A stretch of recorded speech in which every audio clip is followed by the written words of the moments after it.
आज हम लोग रक्त धातु देखने वाले हैं। लास्ट वीडियो में हम लोगों ने रस धातु कंप्लीट किया था। उस वीडियो में मैंने आपको बेसिक्स भी बताया था कि हमको कोई भी जो धातु होगा उसमें क्या क्या पॉइंट्स कवर करने रहेंगे।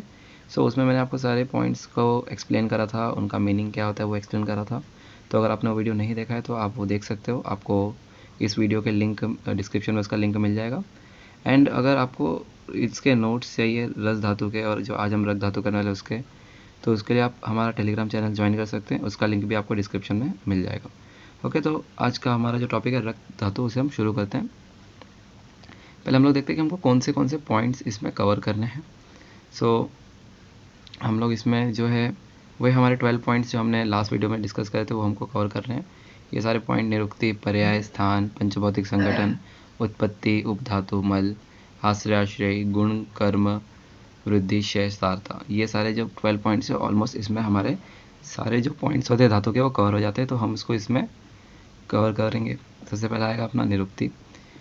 निरुक्ति क्या है? रक्त का रज रंजने तेन रंजन रागवर्ण युक्त रागकृत च धातु रक्तम इति अर्थो भवति।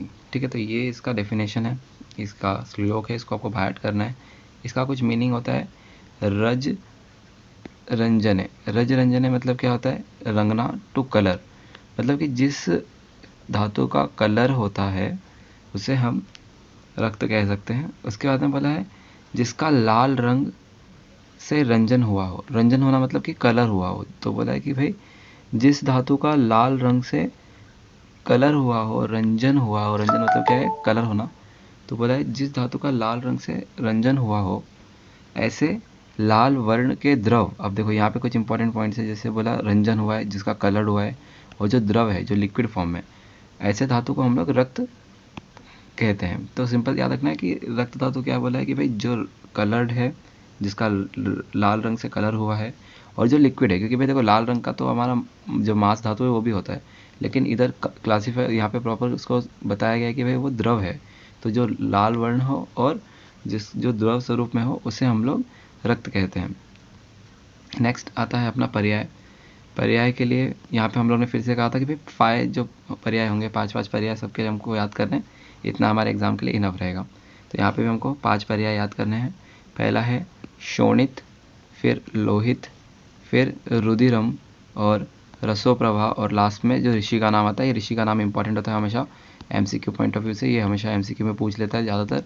तो याद रखना है कि ये जो 5 पर्याय हैं ये हमको पता चल गया। और यहाँ पर जो वशिष्ठ है ये रक्त का पर्याय है, हमको याद रखना है। जो ऋषि वशिष्ठ है ये रक्त का पर्याय होता है। अभी देखो क्या होता है, एग्जाम हम लिख रहे हैं तो पहले हमको क्या करना चाहिए, जो ये सिंपल खाली पर्याय है ना, इसको लिख देना चाहिए, और आगे हमें ब्लैंक स्पेस, जैसे मान लो कि भाई यहाँ पे तुमने लिख दिया शोणित, ठीक है, इसके बाद में आगे का जो खाली जगह है उसको छोड़ दो। बाद में अगर आपका पूरे सारे पॉइंट कवर करके आपका पेपर हो गया तो क्या होगा, तब आपको ये जो मीनिंग है अगर टाइम बचा है तब लिखना चाहिए, क्योंकि मीनिंग लिखने पे नहीं लिखने पे ऐसा कुछ मार्क्स नहीं आता, लेकिन इनका पर्याय लिखना ज़रूरी होता है। तो अगर आपने पर्याय लिखा है और आगे ब्लैंक स्पेस छोड़ दो, बाद में अगर टाइम बचता है, क्योंकि देखो पेपर में आपको जो 7 धातु है उसमें से कोई एक ही धातु आएगा, तो आपने ये मीनिंग लिख दिए, मतलब ये अपने जो अपने पर्याय थे वो लिख दिए और बाकी ब्लैंक स्पेस छोड़ दिया। बाद में जब आपका पेपर कंप्लीट हो गया तब आपको अगर टाइम बचा है तो आप ये जो है उसके मीनिंग्स को लिख सकते हो। अगर नहीं भी लिखा पेपर में तो इस पर कोई ज़्यादा मार्क्स नहीं जाता है। इस तरीके से स्ट्रेटजी फॉलो करनी है पेपर लिखते टाइम पे। तो क्या बोला है अभी आपका मीनिंग देखते हैं हर एक का। क्या बोला है? शोणित। शोणित मतलब होता है रक्त को वर्ण तथा गति होने के कारण ऐसा कहा जाता है। शोणित क्यों कहा गया? बिकॉज उसको कलर है और उसकी गति होती है, मतलब वो मूव करता है ना, दैट्स वाई ये 2 पॉइंट की वजह से उसको शोणित कहते हैं। Next point is Lohit. अब लोहित क्यों बोला है? बिकॉज ये वर्ण रोपण करता है। वर्ण रोपण मतलब क्या होता है कि भाई ये अपने शरीर में, अपने बॉडी को, अपने स्किन को कलर जो है वो कहीं ना कहीं लोहित, मतलब कि अपने जो ब्लड है उससे आता है, दैट्स वाई इसको कहा गया। वर्ण रोपण करना मतलब कि अपने बॉडी कलर को निखारने का काम करना, अपने बॉडी कलर को अच्छा रखने का काम करना, ये अपने ब्लड का ही काम है, अपने रक्त का ही काम होता है। Next is रुधिरम। रुधिरम क्यों बोला है? बिकॉज ये हमारे प्राण को शरीर से बाहर जाने से रोकता है। अविरुद्ध करना, ठीक है, अविरुद्ध करना मतलब टू ऑब्स्ट्रैक्ट, टू रोकना। रोकना किसी चीज़ को बाहर जाने से, आप कहीं पे भी जाने से रोकना, तो उसको जो कहा जाता है उस वजह से नाम दिया है रुधिरम। रुधिरम प्राण को शरीर से बाहर जाने से रोकता है। नेक्स्ट पॉइंट इज रसोप्रभा। अब इसको रसोप्रभा क्यों बोला है? बिकॉज ये रस धातु से बनता है, इसी वजह से इसको रसोप्रभा प्रभा कहा गया। जैसे इसको बोला है जिसकी उत्पत्ति रस धातु से होती है उसे रसोप्रभा कहते हैं। ठीक है, तो इस तरीके से हमको याद रखना है। ये सारे पॉइंट्स हैं, 5 पर्याय होते हैं इसके, शोणित, लोहित, रुधिर, रसोप्रभा और वशिष्ठ। आगे देखते हैं स्थान। अब इसका स्थान क्या है? ठीक है, तो जितने भी अपने धातु रहेंगे उसका पहला पॉइंट हमको याद रखना है कि भाई जो भी धातु रहते हैं वो सार्वदेहिक होते हैं। तो पहला पॉइंट हमको यही लिखना है। तो इसमें क्या बोला है देखो, रस के साथ साथ रक्त भी संपूर्ण शरीर में संवहन करता है। तो जैसे रस अपना हमारा सर्वदेहिक था, पूरे शरीर में प्रेजेंट था, वैसे ही रक्त भी हमारा सर्वदेहिक है। और यहाँ पे बोला है संवहन। संवहन का मतलब क्या होता है? जो सर्कुलेट होता है। ठीक है, संवहन का मतलब होता है सर्कुलेट होना। तो अपना जो रक्त है वो रस के साथ में, ब्लड और प्लाज्मा साथ में ही घूमते हैं। तो इसमें बोला कि भाई रस और रक्त साथ में पूरे शरीर में संवहन करते हैं, सर्कुलेट होते हैं। फिर बोलता है कि भाई देखो, अभी इनका ये तो हमने बोला सार्वदेहिक तो सारे धातु होते हैं, लेकिन हर एक धातु का अपना एक कुछ स्पेशल पोजीशन होता है शरीर में, एक स्पेशल जो होता है, एक लोकेशन होता है जहाँ पर हमको मिलता है, उसको हम लोग मूल स्थान कहते हैं। तो वो होता है उसका स्त्रोतस। तो बोला है रक्त व स्त्रोतस के द्वारा रक्त का संपूर्ण शरीर में संवहन होता है।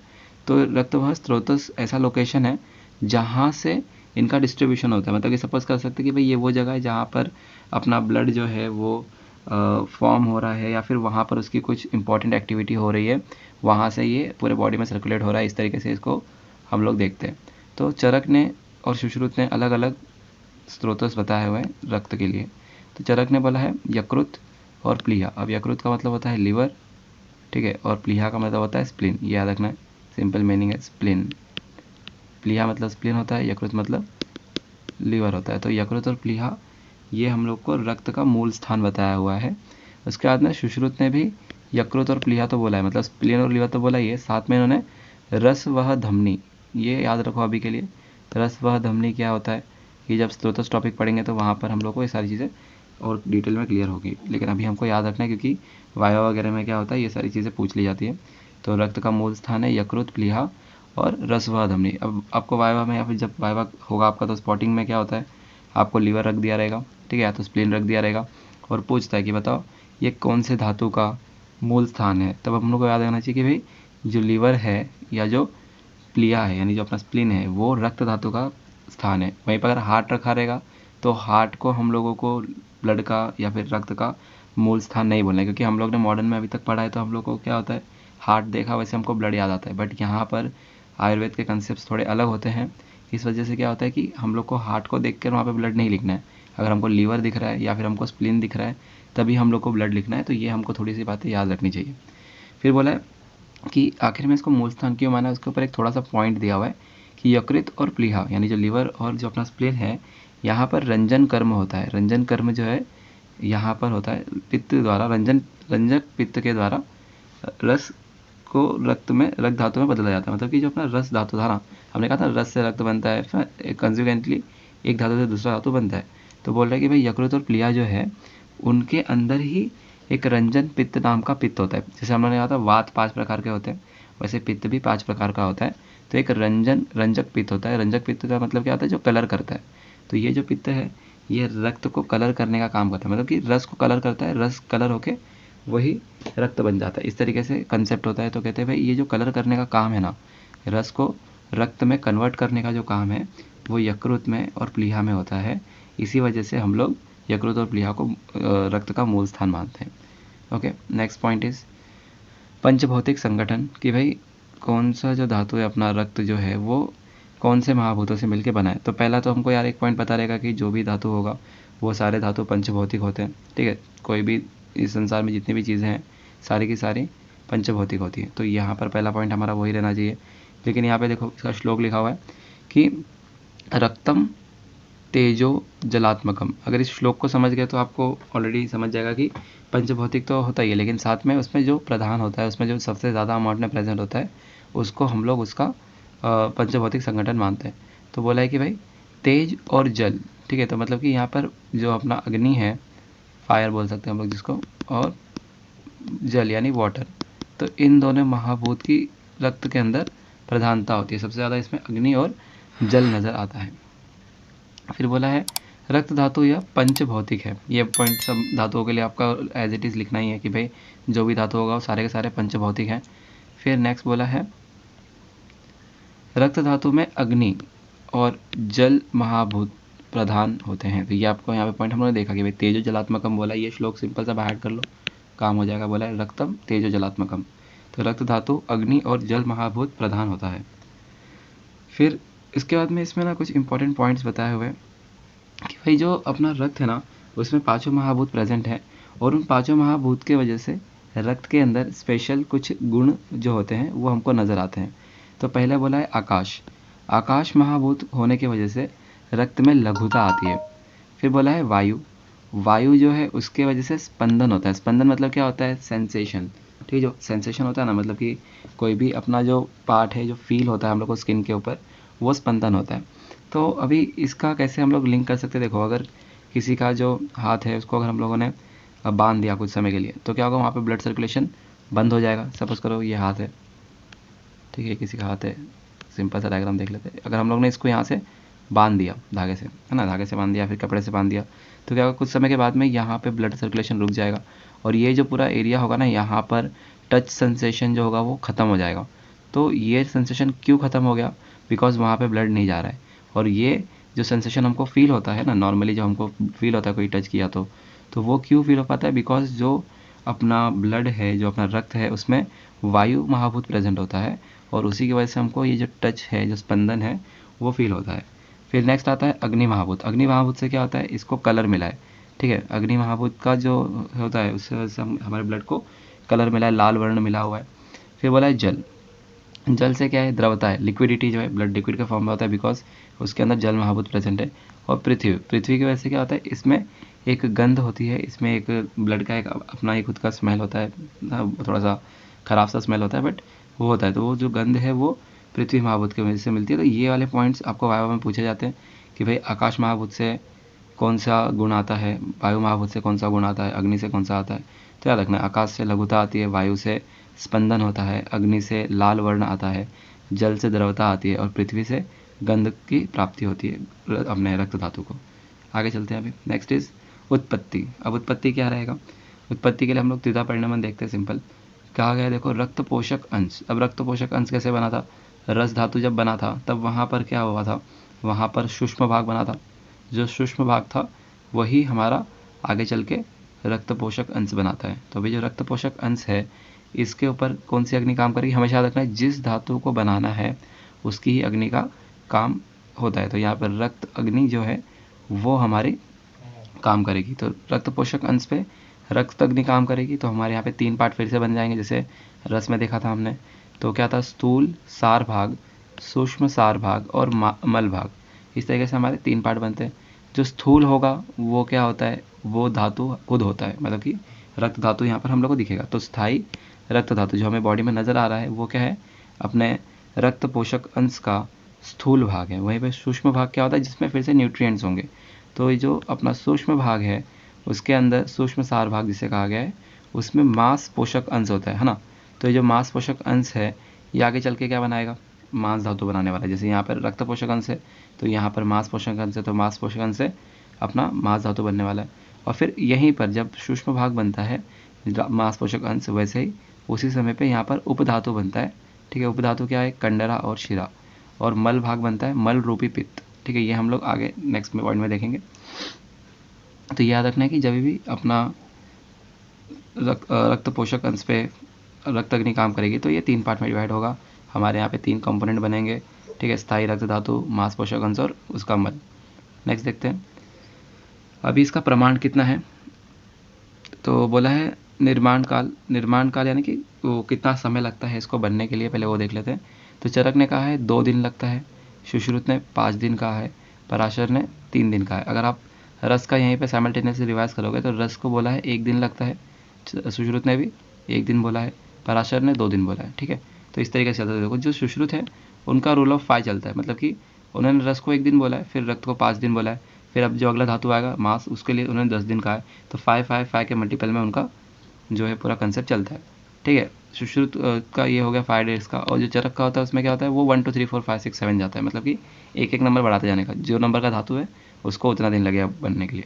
पराशर में क्या होता है, पराशर में एक छोड़ करके, क्योंकि देखो इन्होंने 2 से शुरुआत करी थी तो इनका 2 से फिर 3 4 5 6 7 8, यानी कि जो चरक का नंबर होगा उससे एक ज़्यादा होगा पराशर का।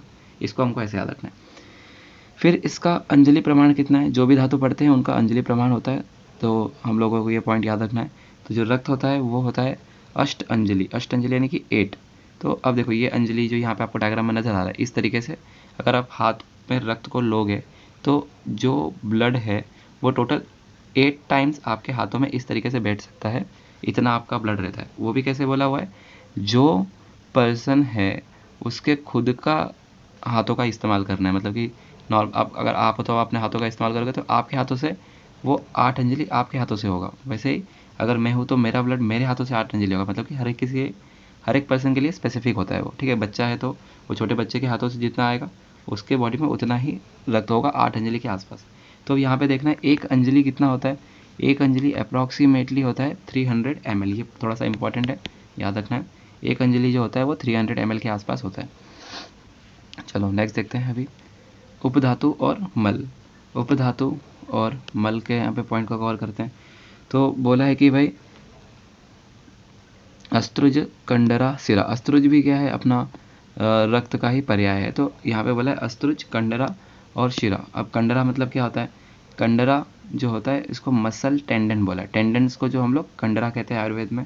और शिरा मतलब क्या होता है, ब्लड वेसल्स। ये ब्लड वेसल्स कहा है, लेकिन अगर इसको और स्पेसिफिक करें तो ब्लड वेसल भी 2 टाइप की होती है ना, एक होती है आर्टरी और दूसरी होती है वेन्स। तो यहाँ पर जो शिरा होता है ना उसको हम लोग वेन्स से कंपेयर करते हैं, क्योंकि शिरा जो होता है यहाँ पे ब्लड जो होता है ना वो साइलेंटली फ्लो होता है, तो उसको शिरा कहा गया। लेकिन वहीं पे जो आर्टरीज होती हैं उसके अंदर ब्लड एक साउंड के साथ में, पल्स के साथ में फ्लो होता है, तो उसको हम लोग धमनी कहते हैं, ठीक है। तो ये इस तरह से याद रखना है कि शिरा मतलब नॉर्मली हम लोग वैसे अपने जो वेन्स होते हैं उससे कंपेयर करते हैं और उसमें ब्लड साइलेंटली फ्लो होता है। तो यहाँ पे लिखा गया है कंडरा तथा शिरा यह रक्त धातु के 2 उपधातु है। तो याद रखना है कंडरा और शिरा जो होते हैं ये रक्त के उपधातु हैं। फिर इसका मल क्या है, पित्त, यह रक्त धातु का मल है। तो हम लोगों ने कहा जो दूषित पित्त होगा वो रक्त धातु का मल होगा, ओके। नेक्स्ट आता है आश्रय आश्रय संबंध। आश्रय आश्रय संबंध का कंसेप्ट फिर से एक बार वापस रिपीट कर लेंगे कि भाई आश्रय क्या होता है, आश्रय मतलब रहने की जगह है ना, प्लेस। और जो आश्रयी होता है वो कौन होता है, जो रहता है। तो आश्रय मतलब रहने वाला।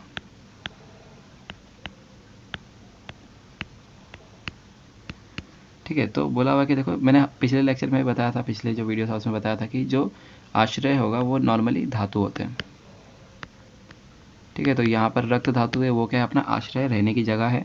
और आश्रय जो है वो क्या होता है, अपने दोष होते हैं। तो यहाँ पे दोष होगा, तो यहाँ पे कौन सा दोष होता है, यहाँ पे पित्त दोष होता है। तो अपना जो रक्त होता है उसमें पित्त दोष प्रेजेंट होता है और वो उसके अंदर रहता है, मतलब कि रक्त के अंदर पित्त दोष रहता है।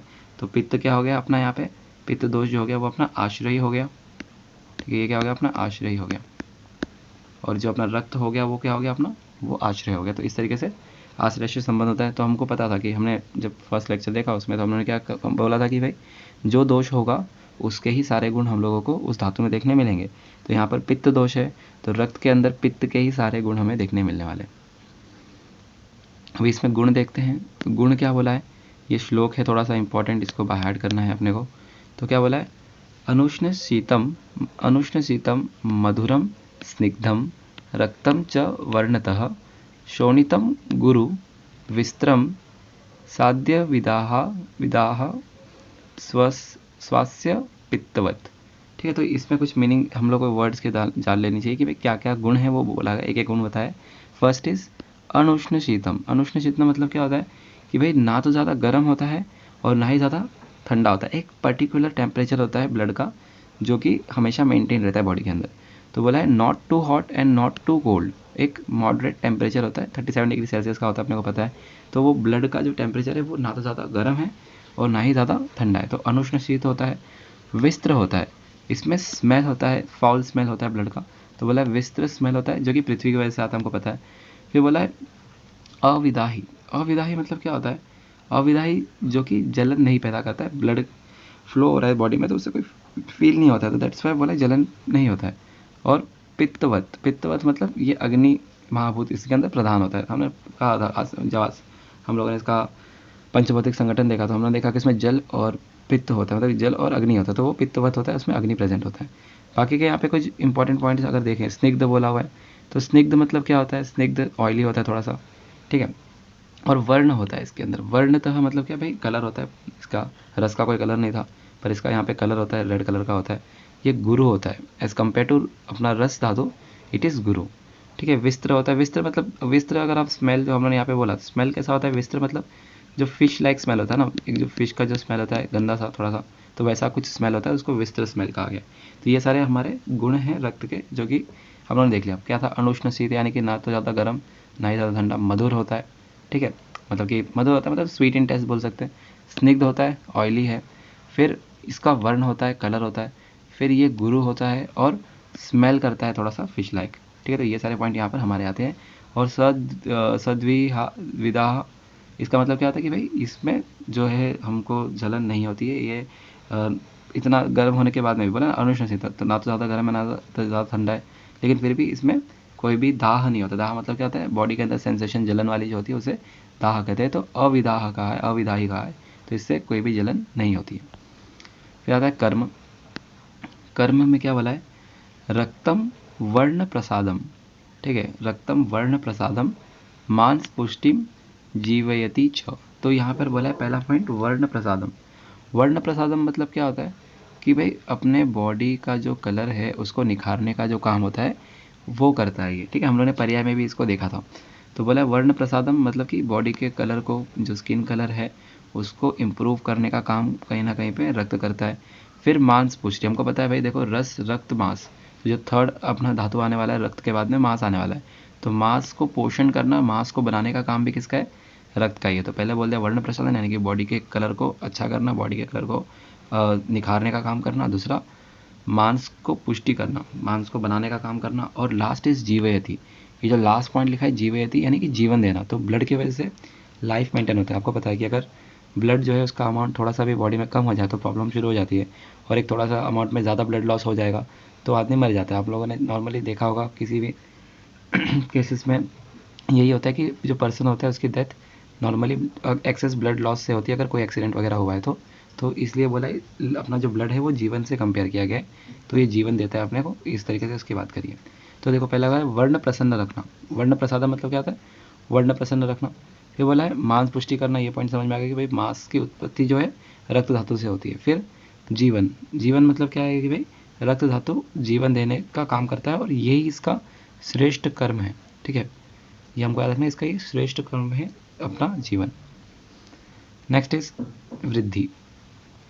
अब हम लोग इसके फिजियोलॉजी पे आ गए कि भाई वृद्धि होने पे यानी कि बढ़ने पे क्या होगा, और क्षय यानी कि कम होने पे क्या होगा। तो वृद्धि होने पे क्या होता है, यहाँ पे कहा गया है, पहले बोला कि देखो वृद्धि होती कैसे, वृद्धि जो ब्लड है वो ज़्यादा एक्सेस अमाउंट में कैसे बढ़ जाता है। तो बोला है उष्ण, तीक्ष्ण, तेलीय तथा मसालेदार पदार्थों का अधिक मात्रा में सेवन करना, आहार में आम्ल, लवण तथा तिक्त रसात्मक पदार्थों का अधिकता होना तथा उष्ण वातावरण आदि कारणों से रक्त धातु की वृद्धि होती है। मतलब कि देखो अभी अपना जो रक्त है उसके अंदर पित्त दोष प्रेजेंट होता है।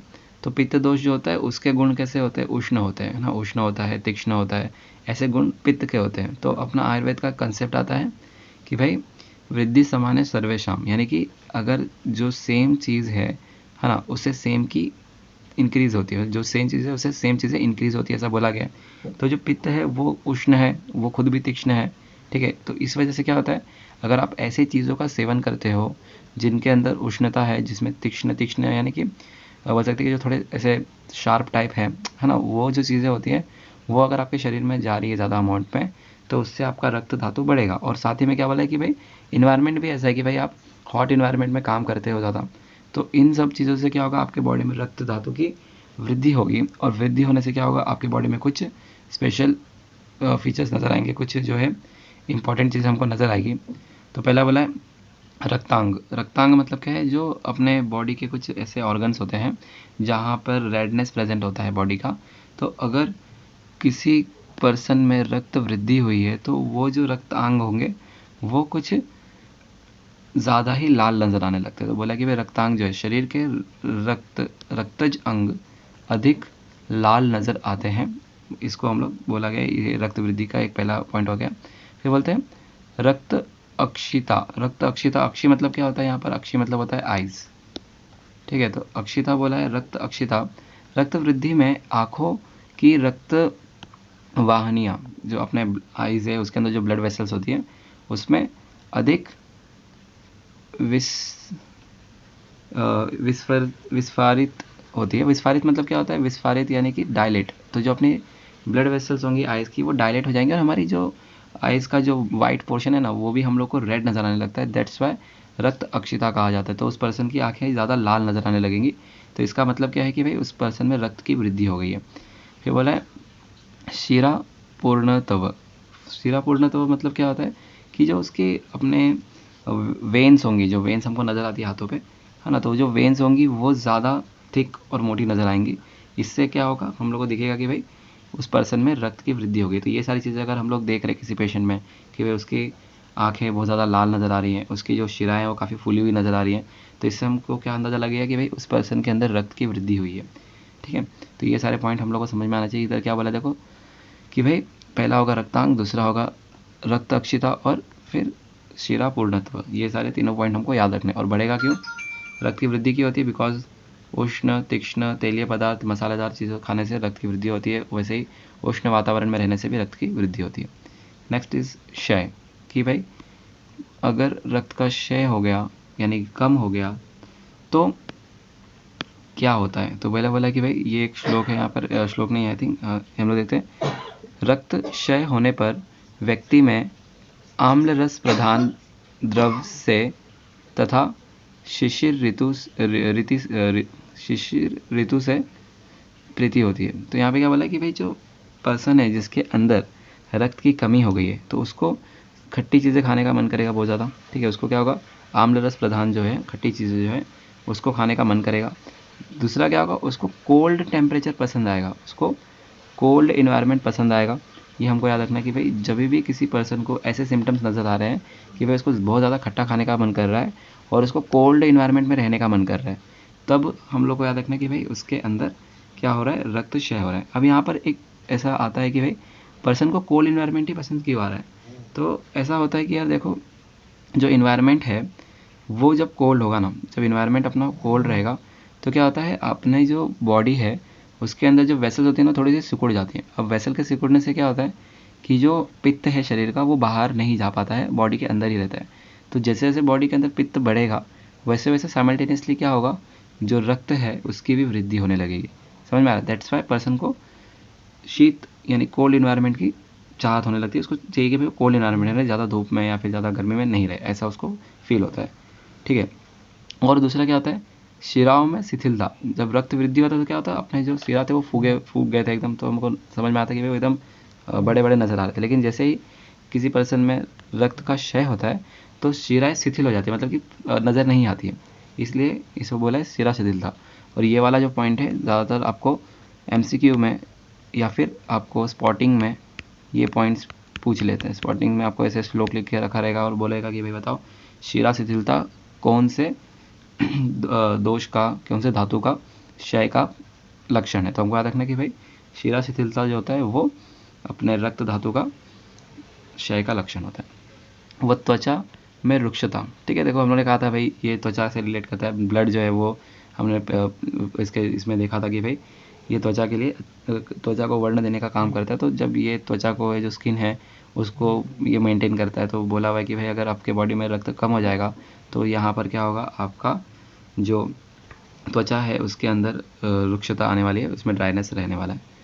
नेक्स्ट इज सारता, ठीक है। तो सारता फिर से हमको यहाँ पर सारता का मीनिंग हम लोगों ने लास्ट वीडियो में कंप्लीट करा था। सारता मतलब बोला है कि भाई देखो, जब भी आपके बॉडी में जो धातु है वो अपने सारे गुणों के साथ में प्रेजेंट रहता है तब क्या होता है, आपको आपके बॉडी के अंदर कुछ स्पेशल इफेक्ट नज़र आते हैं। तो यहाँ पर हमको फिर से इसका श्लोक देखना है एंड उसको बाय हार्ट कर लेना है।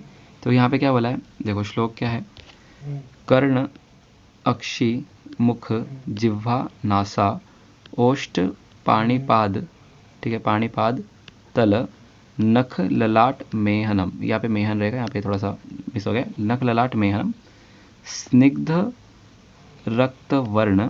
अभी देखो ये जो आपने ऊपर वाला लाइन देखा ना, कर्ण अक्षी मुख, अब ये सब क्या है अपने बॉडी के ऑर्गन से। कर्ण मतलब क्या है अपने कान ईयर्स, अक्षी मतलब क्या हो गया यहाँ पे आइज हो गए, मुख यानी अपना मुंह फेस, फिर जिह्वा यानी कि टंग, फिर नासा यानी कि नोज, ओष्ठ यानी कि लिप्स, पाणी यानी कि हाथ, ठीक है अपने जो हाथ होते हैं जो पाम्स होते हैं उसको बोला है, पाद यानी कि क्या हो गया अपने पैर जो फुट है उसका अब हो गया, फिर तल, उसके तल बोले मतलब कि जो अपने पाम है ना, पाम है और जो अपना पैर का जो तालू है पैर का वो उसको बोला है पाणिपाद तल। फिर नख यानी कि जो नेल्स होते हैं, ललाट यानी कि जो अपना फोरहेड है, मेहन यानी क्या होता है यहाँ पर जो अपना ग्लांस पहने से उसको हम लोग ने बोला हुआ है। फिर होता है ये कैसे होते हैं स्निग्ध रक्त वर्ण हो जाते हैं, मतलब कि ये पूरे लाल रेड नजर आएंगे हम लोग के, जो ऊपर सारे ऑर्गन लिखे थे ये सारे ऑर्गन हमको रेड नजर आते हैं। फिर वो होता है श्रीमद भ्राजष्णु, श्रीमद भ्राजष्णु क्या होता है जिसका मतलब होता है बॉडी में तेज नजर होता है, मतलब उनकी बॉडी को देखकर लगेगा कि भाई तेज है, एक हम लोग को ग्लोरीफाई उनका जो फेस होगा वो नजर आएगा ऐसे।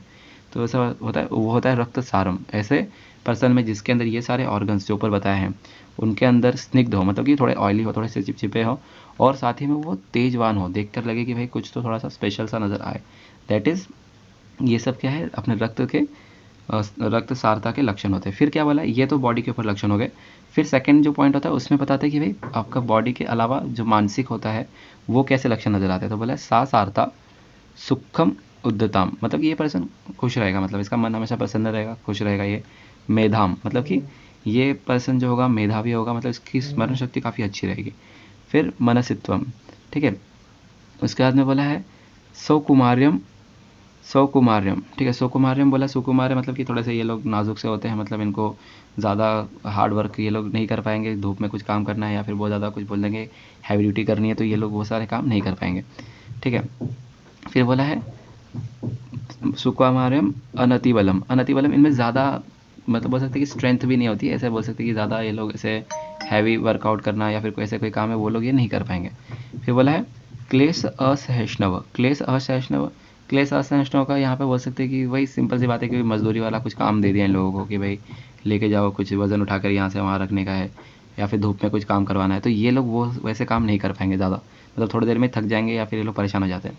फिर बोला उष्ण असहिष्णुव, गर्म टेम्परेचर वगैरह इनको ज़्यादा सहन नहीं होता है क्योंकि बॉडी में ऑलरेडी इनके रक्त इतना ज़्यादा है, मतलब रक्त जो है प्योर क्वालिटी में प्रेजेंट है, तो इसकी वजह से क्या है इनमें पित्त भी है, तो पित्त होने की वजह से बॉडी के अंदर भी टेम्परेचर ज़्यादा है तो बाहर का टेम्परेचर इनको नहीं चाहिए होता है। बेसिकली जो रक्तसार लोग होते हैं उनको लाइट वाइट भी पसंद नहीं आती है, वो लोग ज़्यादातर अंधेरे वगैरह रहना, अंधेरे में रहना पसंद करते हैं, ठीक है। तो उनको मतलब उनके बॉडी में ऑलरेडी ही पित्त प्रेजेंट है ना, रक्त के अंदर पित्त प्रेजेंट है, तो दैट्स वाई उनको फिर क्या होता है उनको जो है रोशनी की ज़रूरत नहीं होती है। जो पित्त होता है वो सनलाइट, सन का ही बोल सकते हैं कि हमारे बॉडी के अंदर एक तरीके से सिनोनिम है, मतलब कि अपने बॉडी के अंदर सन को रिप्रेजेंट कर रहा होता है।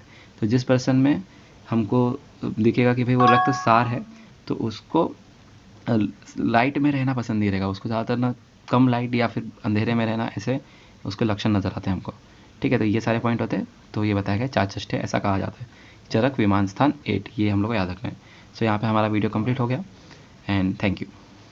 और अगर आपको इस लेक्चर के नोट्स चाहिए तो आपको हमारे टेलीग्राम चैनल पे मिल जाएगा, उसका लिंक डिस्क्रिप्शन में है।